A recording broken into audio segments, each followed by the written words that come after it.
네, 오늘 함께 나누실 말씀은 누가복음 7장 39절에서 50절입니다. 누가복음 7장 39절에서 50절까지요. 저하고 여러분이 교독하시겠습니다. 제가 39절 시작합니다. 예수를 청한 바리새인이 그것을 보고 마음에 이르되 이 사람이 만일 선지자라면 자기를 만지는 이 여자가 누구며 어떠한 자 곧 죄인인 줄을 알았으리라 하거늘. 예수께서 대답하여 이르시되 시몬아 내가 너희에게 이르기 말이니라 누가 예수께서 선생님 말씀하소서. 이르시되 빚 주는 사람에게 빚진 자가 둘이 있어 하나는 500데나리온을 졌고 하나는 50데나리온을 졌는데 갚을 것이 없으므로 둘 다 평안하여 이 중에 그를 누가 그러시겠노. 시몬이 대답하여 이르되 내 생각에는 많이 탕감함을 받은 자니이다. 이르시되 내 판단이 옳다 하시고 여자들아 돌아보시고 시몬에게 이르시되 여자들아 내가 제대로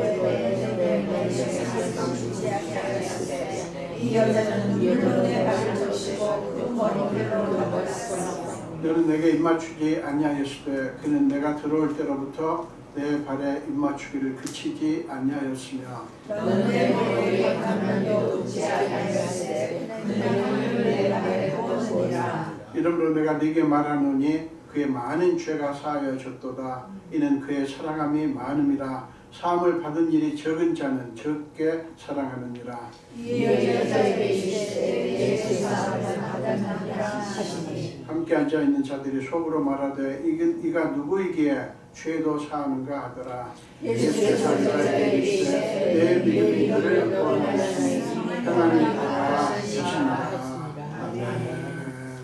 네, 한 번 더 기도하겠습니다.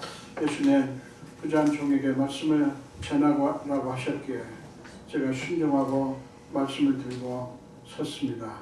성령님이시여, 종을 세우신 성령님이시여, 주께서 종의 입술 성령의 불로 정결케 하사 하나님의 말씀만 온전히 선포되는 귀한 시간이 되게 하여 주옵소서. 감사드렸고 예수 이름으로 기도합니다. 아멘. 예, 오늘 함께 우리 공독한 말씀으로 많은 죄, 많은 사랑 이라는 제목으로 함께 은혜를 나누겠습니다. 제목이 좀 이상하죠? 많은 죄, 많은 사랑. 되게 의미 있는 그런 제목입니다.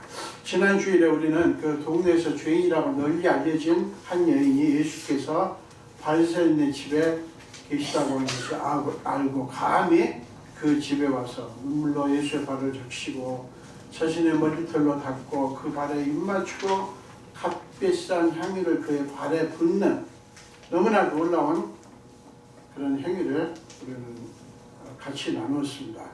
여러분, 그것은 누가 봐도요 비정상적일 뿐만 아니라 유의미한 낭비로 비춰질 수 있는 그런 행위였습니다. 오늘 본문은 예수님이 그 여인의 그 기이한 행동에 대한 어떤 반응을 하기 전에 예수님을 초대한 바리새인이 시몬이죠. 바리새인이 반응을 하는 장면을 우리에게 보여줍니다. 자, 39절 다시 봅니다. 예수를 청한 바리새인이 그것을 보고 마음에 이르되, 마음속으로 생각하는 거예요. 이 사람이 만일 선지자라면 자기를 만지는 이 여자가 누구며 어떠한 자 곧 죄인인 줄을 알았으리라 하거든. 자, 여러분 이 말씀을 잘 보세요. 바리새인은 지금 이 여인이 아니라 누구를 주목하고 있습니까? 예수님을 주목하고 있어요. 이 바리새인은 지금 이 여인의 행위에 대해서는 사실 관심이 없어요. 그는 지금 이 여자의 행위에 대한 예수님의 태도가 이해가 안 되는 거예요. 그래서 마음속으로 이 생각을 하는 겁니다. 이 사람이 정말 선지자라면, 그 내용이 이런 거 아닙니까? 이 사람이 정말 선지자라면 자기에게 이런 행위를 하는 이 여자는 율법에 비추어 볼 때 상대에서는 안 돼. 죄인이라고 하는 것을 알았을 것이고, 그랬다면 당연히 이 여인의 행위를 못하도록 거부하거나 혹은 이 여인을 내쫓아야 할 텐데 그냥 내버려 두는 예수님을 보고 이 사람이 과연 선지자가 맞나? 라는 의구심이 든 거예요. 좀 딱 그림이 그려지죠. 이 사람이 선지자가 맞나? 라는 생각을 하게 된 거예요. 여러분, 예수를 초대한 바리새인이 왜 이렇게 생각을 했겠어요? 이 바리새인에게 죄인이란 어떤 존재냐면 만나서도 안 되고 같이 식사를 하거나 교제하면 안 되는 존재고 멀리하고 내쫓아야 될 그런 존재인 거예요. 이 논리는 이런 거예요. 어떤 사람이 죄인이라면 그가 죄인이라고 하는 것을 알아내서, 어떤 사람이 죄를 범했다면 그 죄를 알아내서 들춰내는 거죠. 들춰내서 그 사람을 정죄하고 망신을 줘서 얼굴을 들지 못하게 해야 된다. 이게 바리새인들이 생각하는 죄인의 의미예요. 반면에 죄인에 대한 예수님의 인식은 뭘까요? 자, 마가복음 2장 14절부터 16절까지 보겠습니다. 여기에 그 죄인에 대한 예수님의 인식이 잘 나타나 있습니다. 또 지나가시다가 알페의 아들 레위가 세관에 앉아있는 것을 보시고 그에게 이르시되 나를 따르라 하시니 일어나 따르니라. 그의 집에 앉아 잡수실 때 많은, 지금 그의 집에 지금 알페의 아들 레위의 집에 지금 앉아 잡수실 때 많은 세리와 죄인들이 예수와 그의 제자들과 함께 앉았으니 이는 그러한 사람들이 많이 있어서 예수를 따름이로라. 바리새인의 서기관들이 예수께서 죄인 및 세리들과 함께 잡수시는 것을 보고 그의 제자들에게 이르시되 어찌하여 세리 및 죄인들과 함께 먹는가. 자, 세리나 죄인들과 함께 먹어서는 안 된다. 그들을 그렇게 대우해서는 안 된다라고 하는 게 바리새인들의 인식이잖아요. 이에 대해서 예수님은 바리새인들로서는 도저히 받아들일 수 없는 말씀을 하십니다. 17절에서, 마가복음 2장 17절에서, 자, 마가복음 2장 17절 봅니다. 예수께서 들으시고 그들에게 이르시되 건강한 자에게는 의사가 쓸데없고 병든 자에게라 쓸데있느니라. 나는 의인을 부르러 온 것이 아니요 죄인을 부르러 왔노라 하시니라. 자, 여러분, 죄인에 대한 인식이 달라도 너무 다르지 않습니까? 극명하게 반대인 거예요. 자, 예수님은 어찌하여 세리 및 죄인들과 함께 먹는가라고 문제 제기를 하는 그들에게 왜 건강한 자와 병든 자, 의사라고 하는 용어를 사용했는지를 우리가 주목해야 돼요. 예수님에게 죄인이라 어떤 사람이냐면 영혼이 병든 자예요. 영혼이 병든 자이고 따라서 영원히 버려야 될, 내쫓아야 될 존재가 아니라 오히려 받아들여서 오게 해서 그 병을 고쳐주어야 할 존재를 보신 거예요. 그러니까 죄인은 영혼이 병든 자이고 그 영혼의 병은 고쳐질 수 있고 고침받아야 된다고 하는 그런 생각을 하시는 거예요. 그러니까 그 영혼의 병이 고쳐져야 하나님께서 기뻐하신다고 하는 그 내면의 메시지를 주시는 거예요. 그러니까 죄인은 고쳐져야 되는 거예요. 사해져야 되는 거예요. 정죄해서 내쫓아버릴 존재가 아닌 거예요. 그래서 예수님은 나는 의인을 부르러 온 것이 아니다. 죄인을 부르러 왔다. 이렇게 말씀을 하신 거예요. 예수님은 여러분 모든 인간의 닫힌 미래가 아니라 열린 미래를 보시고요. 열린 미래를 말씀하십니다. 예수는 항상 그래요. 하나님은 항상 그렇습니다. 닫힌 미래를 말하지 않아요. 하나님 없어요. 하나님께는. 열린 미래. 이게 무슨 얘기냐면 끝났어가 아니에요. 하나님 보시는 우리는. 항상 새로운 가능성, 새로운 세계를 예수 하나님은 생각을 하시는 거예요. 우리를 보시면서. 이 세상은 어떤 한 사람을 악한 사람으로 낙인을 찍잖아요. 그러고는 그 고정관념에 사로잡혀가지고 그 사람에 대한 모든 가능성의 문을 다 닫아버립니다. 이 사람은 끝이라는 거예요. 그러니까 이런 거예요. 세상은 한 번 악한 사람은 영원히 악한 사람으로 단정을 해버리고 마치 베를린 장벽 같은 두꺼운 장벽으로 막아버리는, 이게 세상의 논리예요. 이게 비복음이고 비은혜의 논리입니다. 여러분 이 기독교 안에 이게 얼마나 많은지 몰라요. 비은혜, 비복음. 하나님은 언제나 아직 끝나지 않았다예요. 근데 우리는 끝났다고 해버리죠. 이 세상에. 여러분 이 법칙은요, 우리 자신에게도 적용해야 되고 우리 주변의 사람들에게도 적용해야 됩니다. 우리가 인간이라서 우리도 고정관념을 갖게 돼요. 어떤 사람은 나쁜 사람을 한번 보면 딱 보면 그냥 생각만 해도 나쁜 사람 딱 이렇게 떠오르는데, 그럴 때 얼른 그렇지만 하나님께는 새로운 사람이 될 수 있어. 이렇게 봐야 되는 거죠. 나 자신도 그렇고요. 제일 무서운 죄가 자기를 정죄하는 죄입니다. 굉장히 힘들어요. 이게 자기를 정죄하기 시작하면 그게 심해지면 어떡합니까? 살아서 무엇을 하리? 그러고 그냥 목숨을 끊어버리는 거예요. 이 세상은 그래요. 근데 우리는 그럴 수가 없죠. 참 여러분, 우리 그리스도인은 그런 주장에 동조할 수 없어요. 안 그래요? 우리는 그에 대해서 맞아라고 할 수 없다고요. 우리가 믿는 하나님은 그런 분이 아니기 때문에 그래요. 하나님은 흉악한 죄인에게도 의롭게 될 밝은 미래를 열어주시기 위해서 지금도 역사하시고 계시고요. 그래서 독생자를 보내신 거예요. 예수님은 어떤 죄인에게도 문을 닫아버리신 적이 없습니다.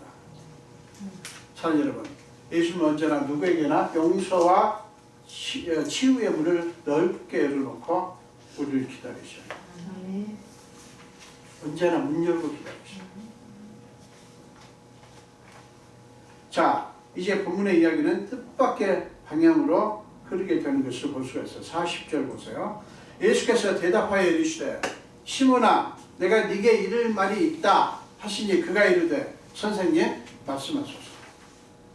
예수님께서 그 시몬 바리새인의 마음속에 그 생각을 알아차리시고 지금 말을 거시는 거예요.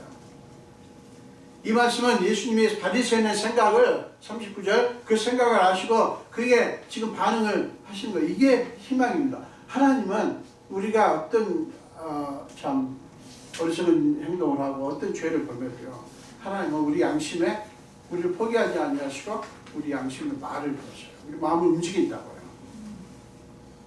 예수님은 바리새인의 잘못된 생각을 알아차리고는 그것을 무시해버리지 않았어요. 또 못된 생각하는구나. 내가 그럴 줄 알았어. 하고 그냥 문을 닫아버린 게 아니에요.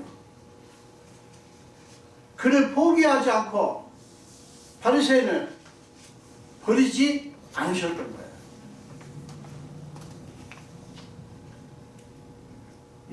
우리 인간과 이 세상은 너무 다른 모습이죠.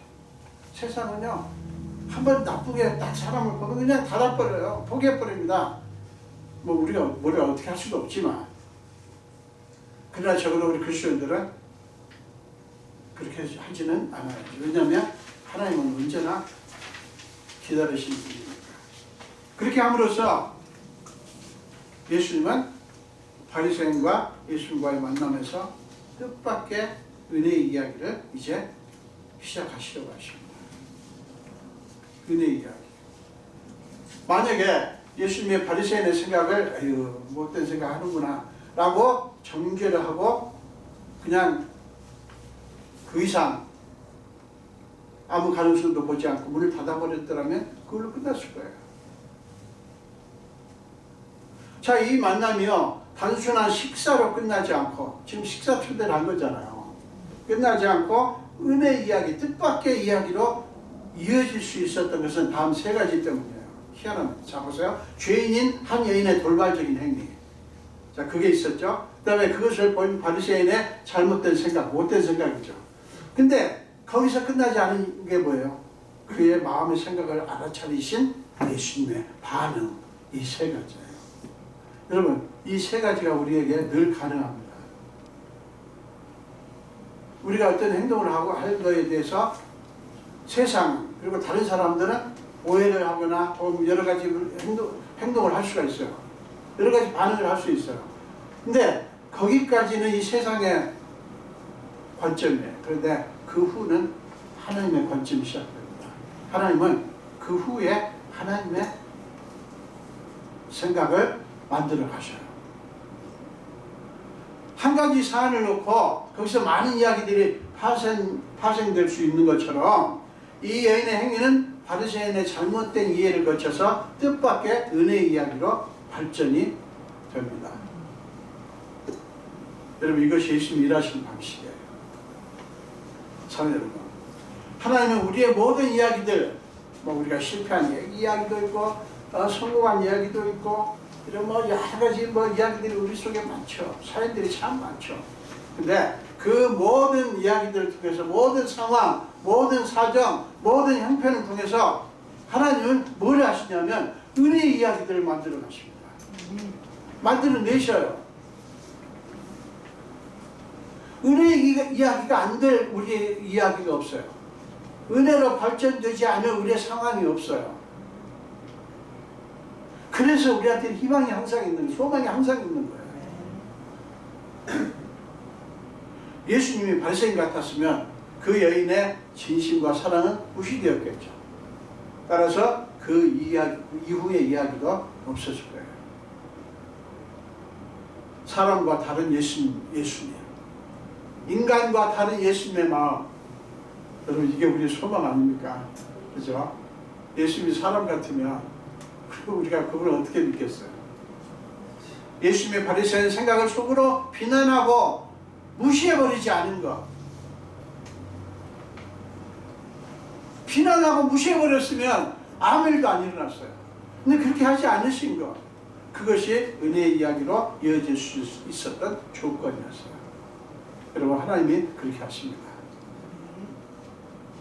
우리도 다른 사람의 잘못된 행위라든가 그런 어떤 잘못된 그런 모습에 대해서 우리가 말은 할 수 있어요. 저건 잘못된 거야 라고 말을 할 수 있지만 닫아버리진 마시기 바랍니다. 우리가 해줄 수 있는 건 없어도 누가 하실 수 있죠? 하나님 하실 수 있어요.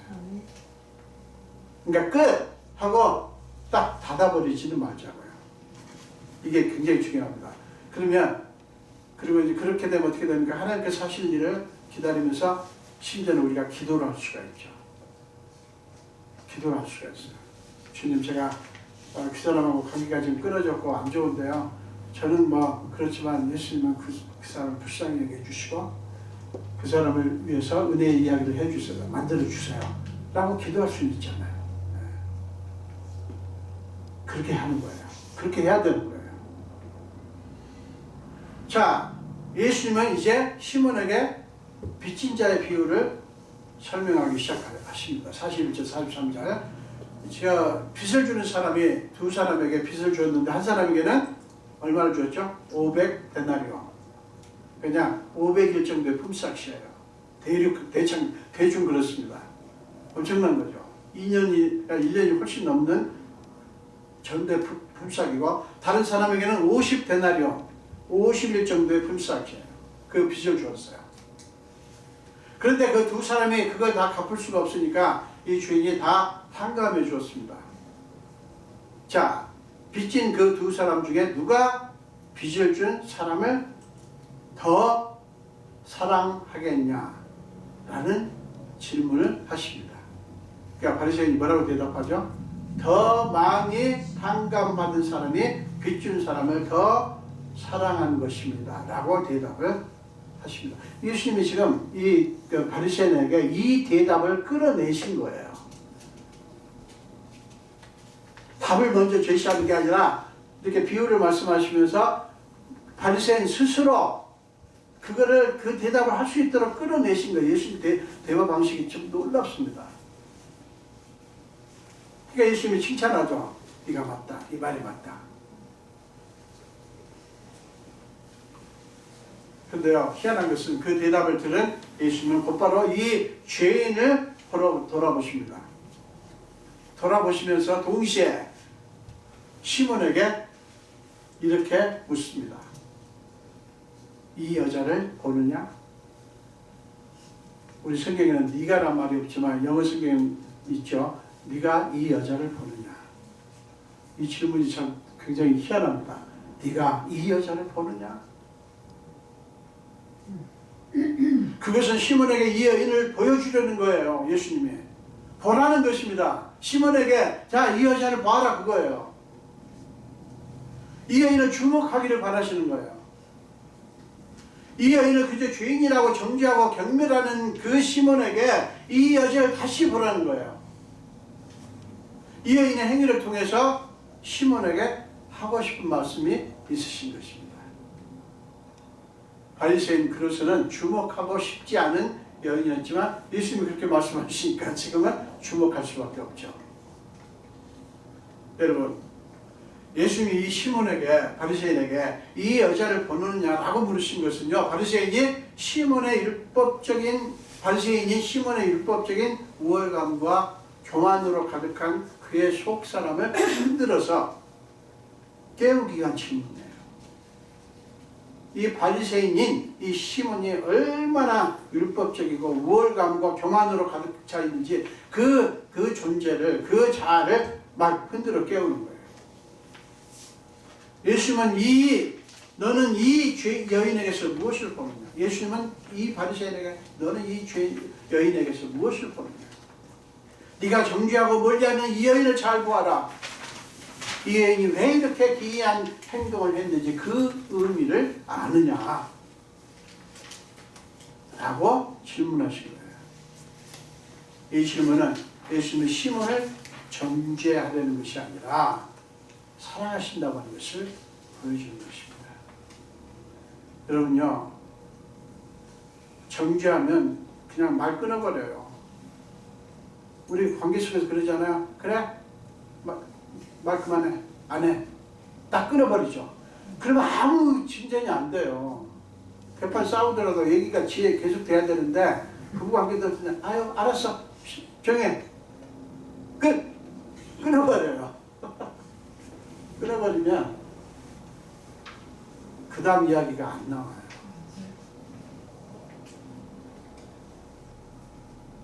예수님은 이 시몬의 말을 끊어버리지 않습니다. 정죄하지 않는 거예요. 시몬을 여전히 사랑하신 거예요. 그래서요, 우리가 사람들에게 어떤 얘기를 해준다고 하는 게 어렵습니다. 사실은요, 충고한다 혹은 뭔가를 이렇게 조금 권면을 한다고 하는 게 쉬운 게 아니에요. 그런데 쉬운 게 아니지만 정말 우리가 사랑한다면 할 수 있어야 되죠. 포기를 하지 않아야 되는 거죠. 예수는 지금 시몬을 정죄하는 게 아니에요. 사랑하시는 거예요. 사랑해서 이 말씀 하시는 거예요. 자, 예수님이 바리새인들을 얼마나 많이 공격을 비난하셨습니까? 근데 이 시몬은 그렇게 하지 않아요.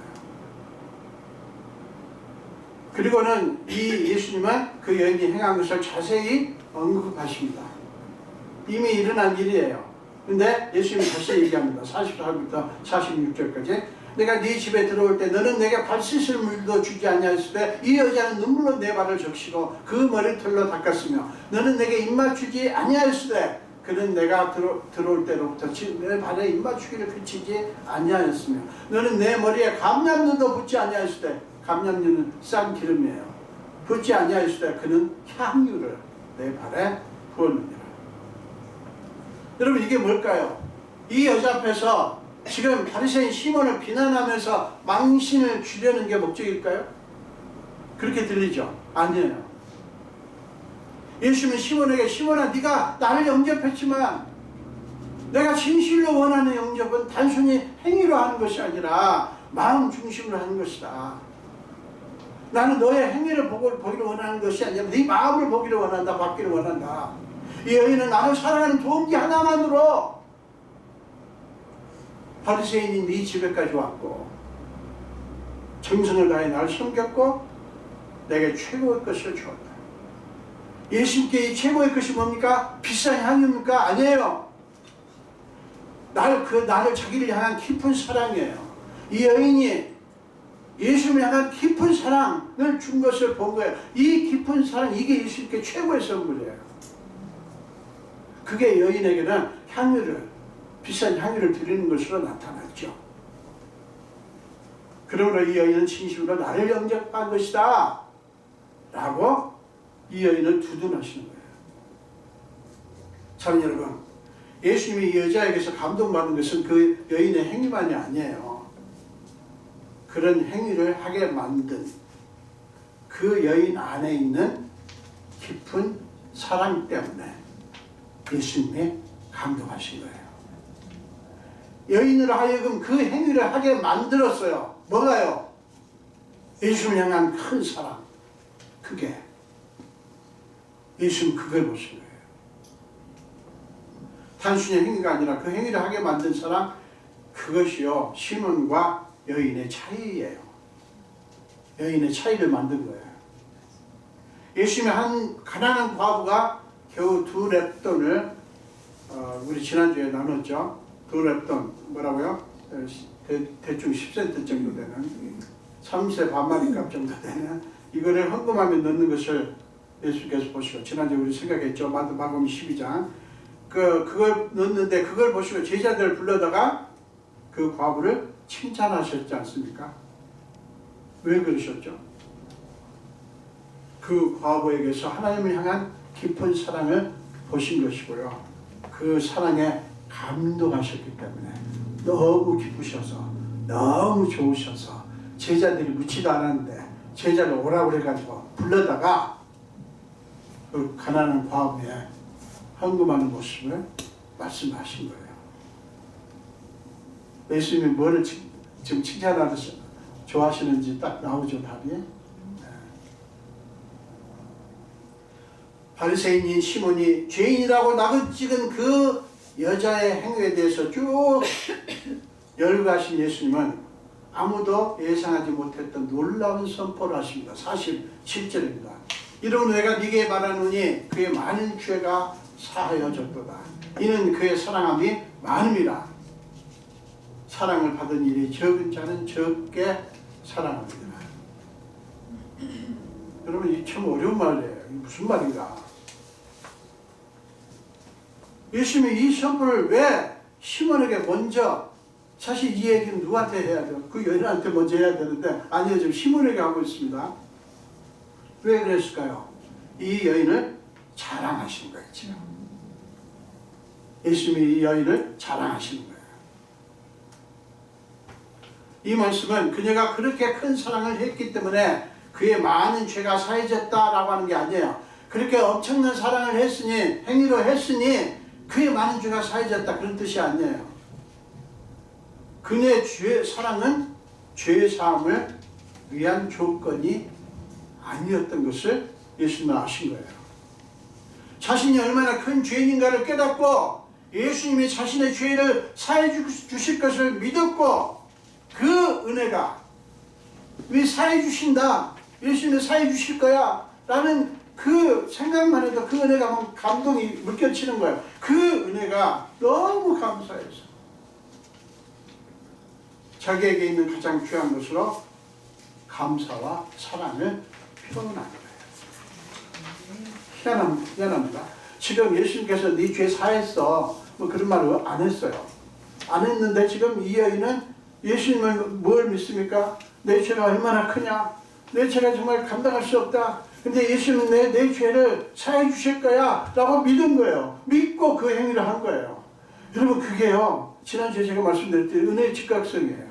그러니까 본인이 이미 왜 그렇게 행동합니까? 예수님 나의 죄를 반드시 용서하신다 라고 하는 확신이 있으니까 그렇게 한 거 아닙니까? 여러분, 사랑하는 여러분, 이 여인은요, 예수님 나를 안 받아주시면 어떡하지? 라는 그런 두려움이나 주저함 없이 자신의 전 존재를 주님께 던져버린 거예요. 그렇게 믿은 거예요. 예수님은. 사랑하는 이 여인의 이 큰 사랑은 어떤 뜻인 줄 압니까? 그 여인의 큰 믿음의 표현이에요. 이 여인의 큰 사랑은 그녀의 큰 믿음의 표현이라고요. 자신의 죄가 크다고 믿는 사람이요, 자신의 그 큰 죄를 사해 주실 주님의 은혜를 크게 느끼는 거예요. 내 죄가 별것 아니야 라고 생각하면 내 죄를 용서하신 예수님의 은혜가 크게 느껴지겠어요? 뭐 그까짓 아무것도 아닌데 뭐 이렇게 생각하니 그 예수님의 은혜를 크게 느끼겠냐고요. 근데 내 죄가 정말 감당할 수 없어. 너무너무 커. 근데 그런 큰 죄를 예수님이 짊어지시고 죽으셨어 라고 믿는 사람은 그 은혜를 크게 느끼는 거예요. 사람들은 많은 죄, 큰 죄를 보지만 우리 그리스도인들은요, 거기서 예수님의 큰 사랑을 보아야 돼요. 그게 믿음이에요. 예수님이 이 여인에게서 그걸 보신 거예요. 그걸 보신 거예요. 그 믿음을 보신 거예요. 이미 나한테 나올 때, 나한테 그 행위를 할 때, 이 여인에게서 뭐를 예수님 보셨냐면 그 할 때, 아, 이 여인은 내가 그의 죄를 다 사할 것을 이렇게 믿었구나. 그걸 믿음으로 보셨다고요. 그 믿음으로. 우리는 예수님이 이렇게 해주시면 그것이 확실하면 제가 하겠습니다 이거잖아요. 그러나 진짜 믿으면 믿고 하는 거예요. 아직 이루어지지 않았지만 믿고 하는 거예요. 그래서 예수님은 네 죄의 사함을 받았느니라 라고 48절에서 8절에서 선포하셨고요. 네 믿음이 너를 구원하였으니 평안히 가라 라고 50절에서 선포하신 거예요. 그걸 보셨다고요? 그 여인의 믿음? 어떤 믿음이요? 자기 자신 죄가 너무 크다. 근데 예수님은 나의 죄를 다 사해 주실 것이다. 아직 이루어지지 않았어요. 아직 이 선포 듣기 전이에요. 그런데 여인은 믿었어요. 예수님은 그거를 뭘로 보셨다고요? 믿음으로. 그리고 네 믿음이 너를 구원했다. 네 믿음이 너를 사했다. 그니 평안히 가라. 전 여러분, 예수님은 여인의 비참한 처지, 사람들에게 내팽개쳐지고 짓밟혀진 그녀의 불쌍한 처지를 살피시고 오히려 바리새인 앞에서 그 여인을 인정해 주시고 죽여 세우신 거예요.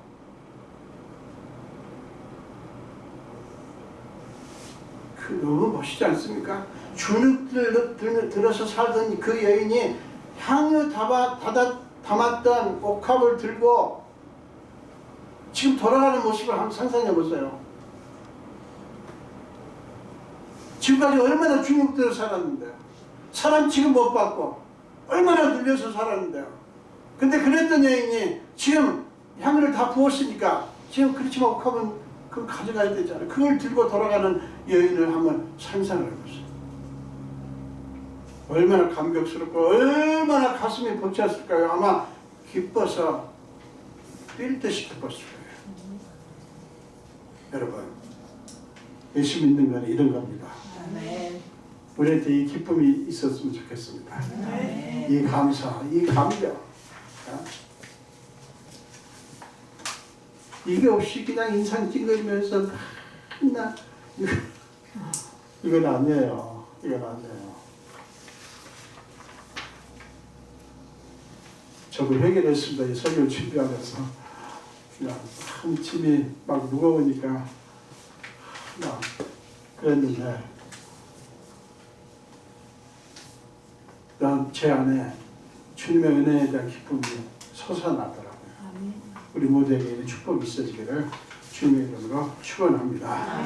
기도하겠습니다. 예수님 감사합니다. 오늘 또 생명 주시고 이렇게 주의 전으로 불러주시고 함께 말씀을 나누게 하신 주님을 찬양합니다.